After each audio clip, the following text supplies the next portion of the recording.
29 अक्टूबर को बहुजन समाज पार्टी की राष्ट्रीय अध्यक्ष मायावती ने लखनऊ में मुस्लिम भाईचारा कमेटी की एक बड़ी बैठक बुलाई थी और तमाम जो मुस्लिम समाज के जो कार्यकर्ता या नेता थे वो उस बैठक में वहां पर शामिल हुए थे। उसके बाद आज भी एक बड़ी बैठक लखनऊ में चल रही है। ओबीसी के जो लोग हैं उनके साथ एक बैठक जो है की जा रही है और 29 अक्टूबर की बैठक में मायावती ने क्या कुछ टास्क दिया है कार्यकर्ताओं को और नेताओं को, उसी पर बातचीत करने के लिए हमारे साथ मौजूद हैं इस समय सहारनपुर से बहुजन समाज पार्टी के वरिष्ठ नेता और मंडल प्रभारी हाजी सरफराज रहीम साहब।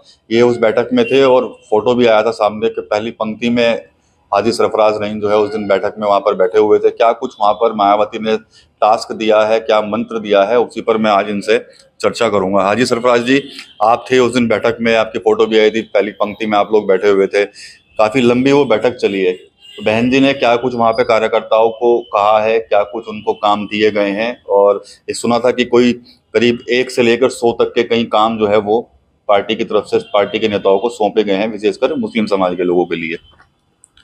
दादी के हाथों का जादू और खुशबू से महकता घर, माँ की मुस्कुराहट और खाने की सुगंध। MDH गरम मसाला, क्योंकि हर रिश्ता है स्वाद से जुड़ा।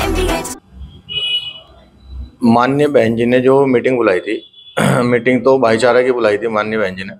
उसके बाद वो SIR का एक प्रक्रिया चालू हुई।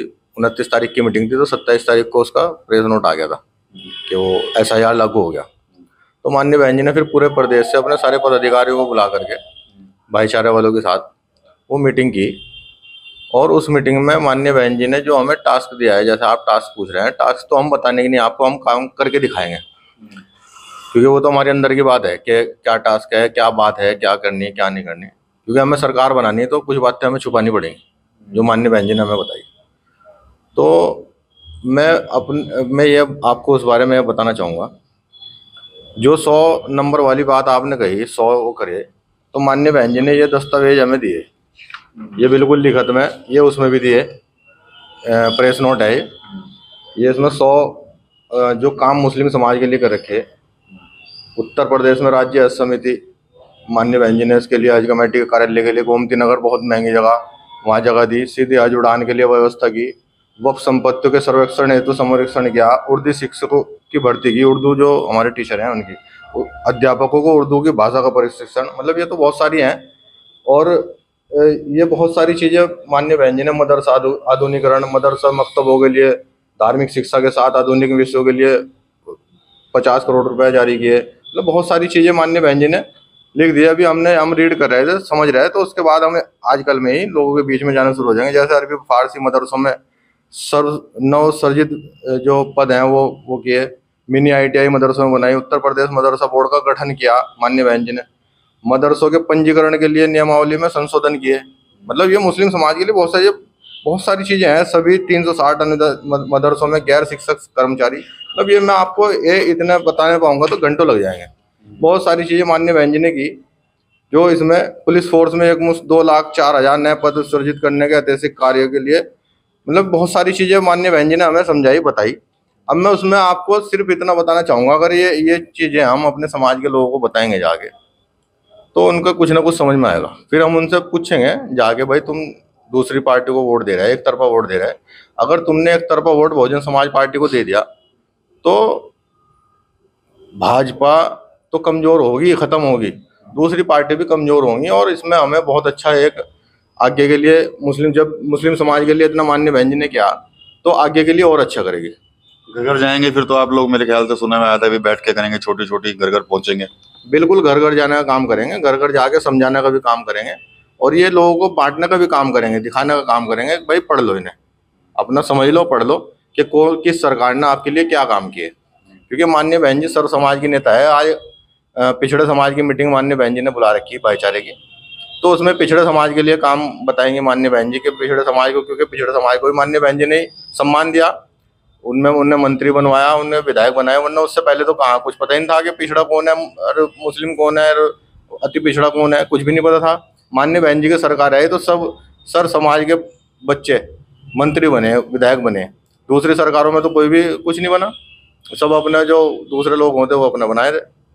एक उनका नसीमुद्दीन सिद्दीकी का भी एक बयान चल रहा है कि भाई बहन जी तो मुस्लिमों को पसंद ही नहीं करती, मुस्लिम नेताओं को नहीं आगे बढ़ाना चाहती। ऐसे लोगों ने ही तो नाश किया मुस्लिम समाज में, ये मैसेज नहीं दे पाए, क्योंकि ये खुद ये मुस्लिम समाज से आते हैं। आपने भी देखा होगा इनके पास 18 मंत्रालय थे। माननीय बहन जी ने भी मीटिंग में बताया कि भाई मैंने नसीमुद्दीन को 18 मंत्रालय दिए थे, वो उसे देखना था वो किसे क्या करता, क्योंकि वो जब किसी को होलसेल मालिक बना दिया, मुस्लिम समाज के तो बनाया, वो तो एक तरह से उप मुख्यमंत्री था, तो उसे समझ में आना चाहिए वो हमारे नेता के इस तरह, हमारे नेता के लिए इस तरह के शब्द यूज कर रहा है, तो बहुत गलत बात है उनकी। और वो खुद MLA बने, MLC बहन जी ने बनाया, मंत्री बनाया, तो किसी और सरकार ने थोड़े बना दिया उन्हें। बहुजन समाज पार्टी ने बनाया, तो भाई मुस्लिमों क्यों नहीं पूछ रहे? मान लो हमें माननीय बहन जी ने अगली पंक्ति में बिठाया मुस्लिम समाज के लोगों को, बड़े बड़े नेताओं को पीछे बिठाया, तो लेकिन हमारे यहाँ मिशन मूवमेंट का काम है, ना कोई पीछे बैठने से छोटा बनता, ना कोई आगे बैठने से बड़ा बनता। सब कार्यकर्ता बराबर के हैं। माननीय बहन जी के सब कार्यकर्ता एक सार हैं, चाहे कोई बड़ा पदाधिकारी है चाहे छोटा कार्यकर्ता है, सब बराबर हैं। अगर कोई अपना आपको बड़ा समझने लग जाए तो उसकी वो भूल है। अच्छा, आप लोग कह रहे हैं कि हम जाएंगे घर घर बातें समझाएंगे, क्या लगता है कि इन सब चीजों को समझ पाएंगे समाज के लोग, मुस्लिम समाज के लोग? बिल्कुल समझेंगे, क्योंकि 2007 की सरकार में, 2007 की जब सरकार बनी तो 20 से 25% वोट मुस्लिम समाज का बहुजन समाज पार्टी को मिला, और उसमें भाजपा की सरकार इतनी कमज़ोर हो गई थी, मेरे ख्याल से 42-43 उनकी सीटें रह गई थी। तो अगर जब जब बहुजन समाज पार्टी मजबूत हुई है, जब जब भाजपा कमज़ोर हुई, और जब जब भाजपा मजबूत हुई तो समाजवादी कमज़ोर हुई, जब जब समाजवादी मजबूत हुई तो भाजपा मजबूत हुई। तो अब मुस्लिम समाज को ये देखना चाहिए, पिछला रिजल्ट देख ले, हमारे कहने से न देख के अपने हिसाब से देख ले कि पिछली जो सरकारें रही उसमें कौन किसने क्या किया। अगर एक बार जैसे एक तरफा वोट इन्होंने दिया दूसरी पार्टियों को, हमारे समाज ने, मुस्लिम समाज ने, इस तरह वोट एक बार इन्हें हमें देख ले, और देखने के बाद पूर्ण बहुमत के साथ साथ 300 प्लस सीटें हमारी आने का काम होगा। अगर सर समाज भी हमारे साथ लगेगा, ऐसा नहीं है, लेकिन ये एक बार अपना देख ले करके। गठबंधन तो बहन जी मना ही कर चुके, गठबंधन नहीं होगा किसी से। वो तो माननीय बहन जी का फैसला जो भी है वो सर आंखों पे है। गठबंधन तो करके पहले भी देख लिया, उसमें कुछ नहीं हुआ।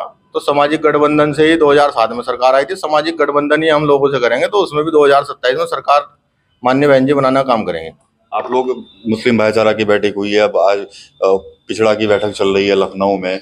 जब वो बैठक रैली, शुरुआत तो रैली से हुई, जब रैली हुई थी अक्टूबर के महीने में हुई थी मेरे ख्याल से रैली, वो उसके बाद 29 तारीख को ये कार्यक्रम हो गया। तो विपक्ष के जो पार्टियां हैं आपकी, तो वो काफी टेंशन में लग रहा है कि वो टेंशन में आ गई इन सब चीजों से।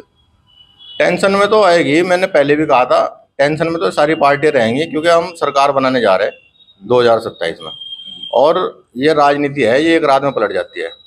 ये मार्च से हमने स्टार्ट किया था माननीय बहन जी ने, और ये अब इतना अच्छे पोजीशन पे काम आ गया कि अब हर चैनल पे, हर जगह अब बहुजन समाज पार्टी की चर्चा है, और चाहे वो निगेटिविटी है चाहे वो पॉजिटिविटी है, चर्चा हमारी है। तो जब चर्चा हो रही तो लोगों को समझने में, जब हम घर घर जाके ये चीज़ें बताएंगे, हमने तो ये मुस्लिम समाज की, हमें तो बहन जी ने मुस्लिम समाज की दे दी लिस्ट, और आज पिछड़े समाज को लिस्ट मिल जाएगी, पिछड़े समाज के लिए माननीय बहन जी ने क्या किया, तो वो पिछड़े समाज में जाएंगे। जो लोग ये कह रहे थे कि भाई मुस्लिमों का वोट ले रही माननीय बहन जी, तो इसका मतलब समाजवादी को कमजोर कर रही। भाई पिछड़ों का जो भाईचारा बना रखा, तो माननीय बहन जी आज पिछड़ों को देगी। अब क्या कहोगे भाई तुम लोग, अब क्या कहोगे? माननीय बहन जी सर्व समाज की नेता है, माननीय बहन जी 4 बार मुख्यमंत्री रही, उन्हें किसी की सलाह की जरूरत नहीं है, वो अपने हिसाब से और चल करके सरकार बनाने का काम करेंगे। ठीक है, तो बहन जी को किसी की सलाह की जरूरत नहीं है, ऐसा कहना है हाजी सरफराज रहीम का। इसके अलावा 29 अक्टूबर को क्या कुछ काम दिए गए हैं मुस्लिम भाईचारा कमेटी के लोगों को, वो भी इन्होंने बताया, और साथ बता रहे हैं कि भाई अब घर घर जाया जाएगा और बताया जाएगा कि जो मायावती की सरकार में मुस्लिम समाज हो या फिर पिछड़ा वर्ग, उनके लिए क्या कुछ किया गया है। TV9 यूपी के लिए सहारनपुर से विकास कपेल। ये है सीक्रेट रेसिपी MDH का जीरा सिर्फ जलजीरा मसाला।